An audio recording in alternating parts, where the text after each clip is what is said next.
So one of the most frequent questions that I get is how do we calculate our harvest value, and how do you calculate how much space you need in order to be self-sufficient? And so in order to answer those questions, I've written a chapter in my ebook, and I thought I'd just go through the high points basically of that chapter in this video, and then you can go take a look at the ebook if you want. Now I'm going to do that just by scrolling through the ebook and just talking about the high points of the content. So let's take a look. So you can get this ebook by looking in the description, and you'll find a link to it there. And the first topic is calculating the value of our harvests. Now, the way that we've done this is a few years ago, we laboriously calculated the value of each individual harvest, and we did that by cross-referencing the weight of our harvest or the volume of the harvest with what it costs to buy organic produce from the supermarket. And so we totted that up over a period, I don't know, 3 or 4 months I think, and it was kind of spring and summer. And at the same time we counted up the number of these 2-litre harvest boxes that we packed into. And if you're interested in why we pack into these harvest boxes, then it's worth taking a look at the chapter in the ebook all about harvests. And anyway, so we ended up with a total figure, and we divided one by the other, and we got the value of a harvest box, and the average came out at £2.50. And then we've cross-checked that over the years with various kind of organic veg box schemes, and it always comes out about right no matter what time of year.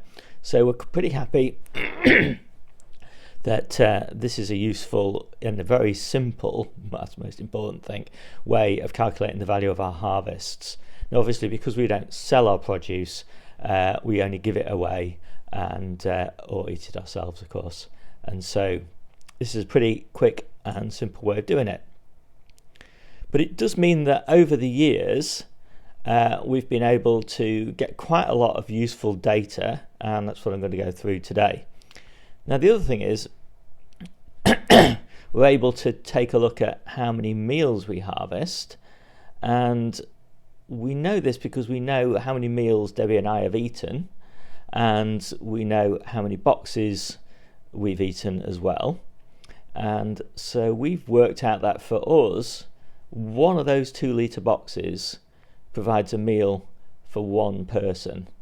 Now that is kind of skewed a bit high because we make a lot of preserves, and there's a huge amount of fruit and veg goes into a preserve. So, you know, like a frozen soup or a sauce or a ketchup or a jam or something like that. And so we make a lot of preserves, and so that skews our numbers quite high. And also we eat a lot of veg. So I will eat, for example, one of these 2-litre containers full of salad every day, and Debbie has about 2/3 of a box every day, and we have a big cooked meal with lots of steamed veg every day, etc., etc., and lots of snacks from the allotment and all of that sort of thing. So we skew a bit high. So we think it's reasonable for a normal person that a 2-litre box will provide 2 meals, so basically 1 litre per meal. So it's also worth just taking a look and kind of at how much of our diet we harvest, and because we don't, although we're self-sufficient in veg, we're not self-sufficient in everything. And so if you're kind of trying to look at our model and our numbers and translate it into your needs, then it's worth looking at what we eat. And so we basically harvest every scrap of veg that Debbie and I eat almost every day of the year. Now there's a few days when we go out for meals, and there's a few days that when we're on holiday when we can't take a veg with us because we're not in self-catering accommodation. But basically every day of the year, and of course we have loads of people coming to eat at our house as well, so that kind of offsets that. So I would say we every scrap of veg Every scrap of veg that we eat, we've harvested ourselves. And in terms of portions of fruit and veg a day, I generally average about 9 portions. In winter that drops to about 7, and in summer it could go up as high as 12. Lots of snacks on the allotment in summer. We make all of our own preserves, sauces, jams, pickles, chutneys, etc., soups and that. We harvest most but not all of our herbs fresh, and we also dry quite a lot of them, but there's a lot of specialist herbs that we don't dry. We just have to buy those in. We dehydrate a lot of apples and pears to use as snacks, but only those. We don't have enough plums to do that, for example, and we definitely don't have like nectarines and peaches and all sorts of other kind of exotics, so we buy those. And we do make a lot though of fruit compotes and purees and things like that, and those get used as desserts or added to desserts. And we harvest almost all of the seasonal fruit that we eat, so that's berries, cherries, apples, pears, tomatoes, plums, peppers, cucumbers, etc. But obviously out of season we have to buy those. The only thing we don't buy out of season are cucumbers. I think we just can't really stomach shop bought cucumbers after eating homegrown ones, but we do have a great source of tomatoes, and so we're quite happy to buy those. And we do harvest all of our root veggies, but it's worth noting that Debbie and guests are the only people who eat potatoes. I don't eat potatoes, just I don't like them, and so if you eat a lot of potatoes, then you need a bit more space than I'm highlighting here. And so I think that is pretty much it, apart from to mention a surplus. We gifted our surplus to 26 extra people. Now that was mostly leafy greens.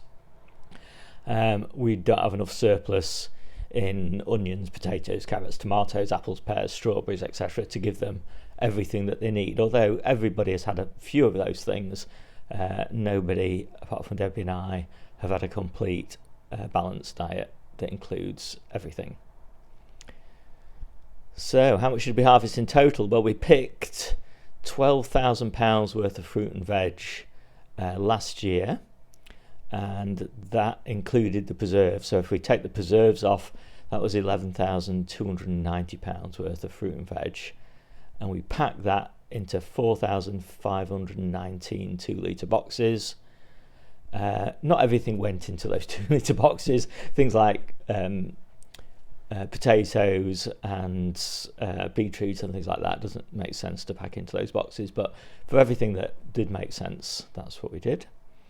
And as I said, that of those, the stuff that was just for Debbie and I was £4,882 worth of fruit and veg, and that was packed into 1,953 2-litre boxes. So how much space did we harvest from? Well, last year we had about 250 square metres of high intensity growing space, and we now harvest from about 200 square metres because we've lost some space and we've added some space, so it kind of goes up a little bit, and about a quarter, I think, of that space is under cover, so that allows us to do a fairly continuous harvest all year round, and I'll show you that a little bit later on. But we didn't harvest anywhere near all of our food. Now, John Jevons did some research, and he reckons that you need about 370 square metres per person if you're going to harvest all of your food, and that means all of your grains and all of your pulses and all of your seeds and all of that sort of thing. So that's for a vegetarian. And he reckons you need another 370 square metres for paths and storage and compost bins and all of that sort of thing. So that is a huge amount. But we think we harvest a fair proportion of our nutrients from our micronutrients, so vitamins and minerals from the allotment. But obviously we still buy bread and oats and flour and sugar and things like that. So, you know, and meat and dairy and fish. Okay, so we can take that data and work out everything in a per metre squared. So we harvested about 45 pounds worth of fruit and veg per metre squared, and we harvested 36 meals per square metre. So then there's two ways to apply this to your own circumstances. You can either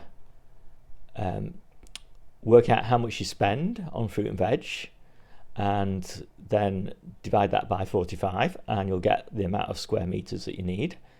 Or you can count up the number of meals that include fresh fruit and veg and again divide that by 36 and that'll give you the amount of space you need per square metre.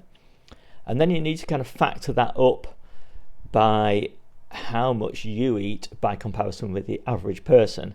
Now, Debbie and I think we eat about twice as much as the average person in terms of fruit and veg. That's why we have 9 portions a day rather than the average, which might be 5 portions a day. So we double that figure, and so we worked out that we need 130 square metres for Debbie and I.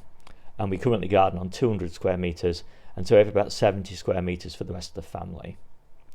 And so that's pretty useful. And then I would just make some notes about growing all year round. Now, the important thing is let's look at, say, that little harvest there that I'm showing in that image and compare that to some of the harvest images that I've shown from summer. And you'll see that in winter, we harvest a heck of a lot less. So this is our harvest profile through the year. And obviously, because we're self-sufficient in fresh fruit and veg, in all veg and fresh fruit, then obviously we're harvesting all the way through the year. And we do make quite a lot of effort to make sure that we get a fairly continuous harvest of our baseline needs. So that runs at about £100 a week of harvest. And then in spring and summer and early autumn, we're harvesting this huge amount of extra. And a lot of that is going into preserves. A lot of that is going into the freezer. Not a lot, a little bit is going into the freezer. Lots of it is being dried, and some of it's just being put in our fresh food store, which is our shed. And so lots of onions and winter squash and beetroot and potatoes and things like that are just going into fresh store. That peak there, by the way, is the garlic harvest, the overwintered onion harvest, and the broad bean harvest. It's a pretty big peak. And so that's, and then obviously the rest of it, so maybe that little peak there, that's our surplus that we give to our family. So got one more key thing I think down here. So in this little graph, I've tried to estimate how much of our growing space is dedicated to food that we're picking to eat fresh that month, and how much is dedicated to harvests that will come in the future. So for example, if you take May here, then all that orange bar there is food that we're harvesting in May. In May we've got quite a bit of land dedicated to food that we'll be harvesting in winter. So that's a lot, for example, of the winter brassicas come into that category, but also the garlic, overwintered onions that will probably be eaten until late summer, broad beans that will be frozen, etc., etc. And then some land is dedicated to stuff that we'll start harvesting in summer, and then there's a little bit there that's stuff for autumn. Now generally that little tiny bar that runs across the top there, and it's common to everything. Why that dips down in November, I don't know. Obviously there's an error in the data there, but that little bar there are the perennials. So that land is kind of the same all the way through the year. So perhaps about 5% of our growing space is perennials. So I do just have a little bit of a consideration about what to do if you don't have enough space. And so what I would then recommend that you do is you focus on growing the leafy greens, carrots, beetroot, summer squash, salad onions, early potatoes and summer fruits, and then consider buying in your winter squash, your parsnips, your storage onions and your storage potatoes. So these are the lowest value crops. They're not sprayed a huge amount commercially, apart from your potatoes. So they're fairly healthy to buy from the shops. You can also obviously buy organic storage potatoes. So you could buy just a few sacks, basically. You could buy a few sacks of onions and a few sacks of potatoes and stick them in your shed, and you could do that once in autumn.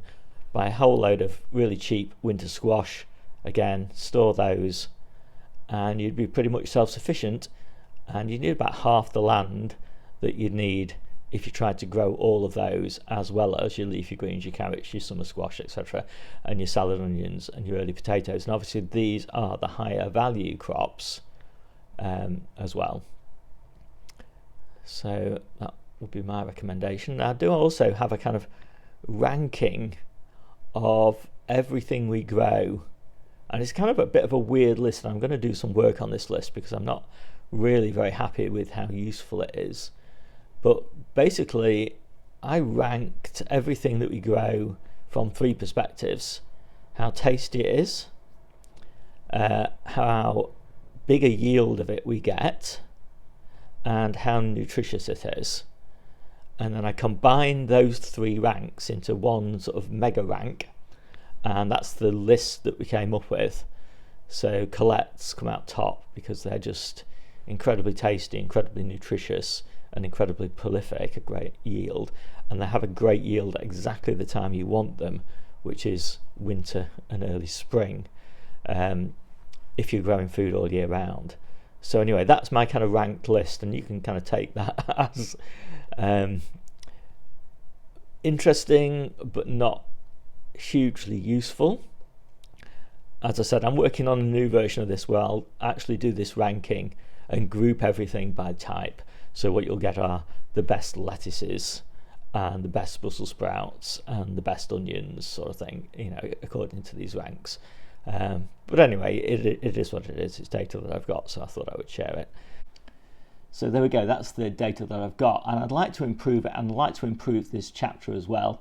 And I think the best way to do that is for you to ask me questions, seek clarifications, share your own experience of how much space you've got and how close to self-sufficiency you are, and just generally iterate a little bit on the content so I can get it to be a little bit more useful than it is right now. I've certainly enjoyed putting it together. I hope you've enjoyed watching it. My name's Steve, this is the Seaside Kitchen Garden and Allotment channel, and I'll see you soon.